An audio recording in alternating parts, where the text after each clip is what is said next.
الحمد لله رب العالمين، والصلاة والسلام على سيد الأنبياء والمرسلين وخاتم النبيين سيدنا محمد وآله وصحبه أجمعين، ومن تبعهم بإحسان ودعا بدعوتهم إلى يوم الدين. أما بعد، أعوذ بالله من الشيطان الرجيم. بسم الله الرحمن الرحيم. قل إن كنتم تحبون الله فاتبعوني يحببكم الله ويغفر لكم ذنوبكم والله غفور رحيم.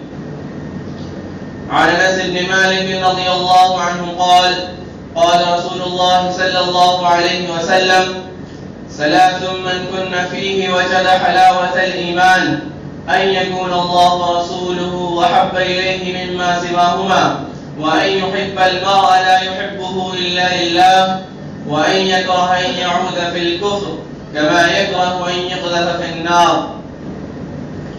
وعن أنس بن مالك رضي الله عنه قال: قال رسول الله صلى الله عليه وسلم: لا يؤمن أحدكم حتى أكون أحب إليه من والده وولده والناس أجمعين.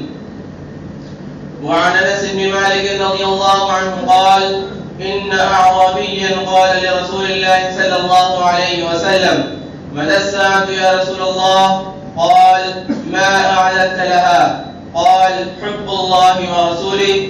قال: أنت مع من أحببت، أو كما قال عليه الصلاة والسلام.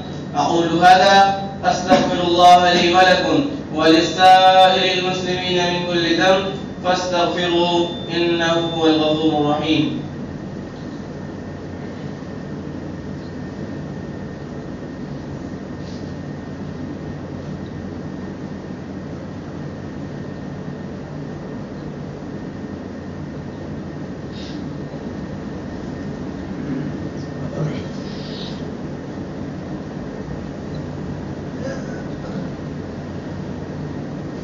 نحمده ونصلي على رسوله الكريم. أما بعد، أعوذ بالله من الشيطان الرجيم. بسم الله الرحمن الرحيم. إن الله وملائكته يصلون على النبي يا أيها الذين آمنوا صلوا عليه وسلموا تسليما.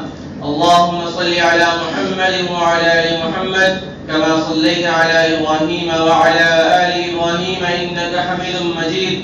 اللهم بارك على محمد وعلى آل محمد كما باركت على إبراهيم وعلى آل إبراهيم إنك حميد مجيد.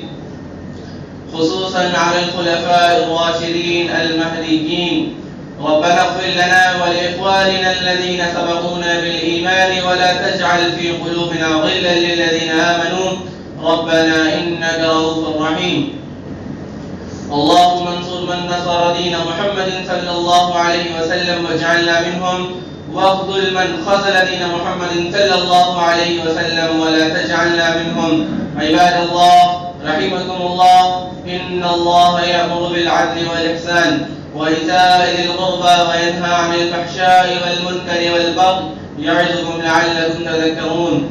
فاذكروني أذكركم واشكروا لي ولا تكفرون.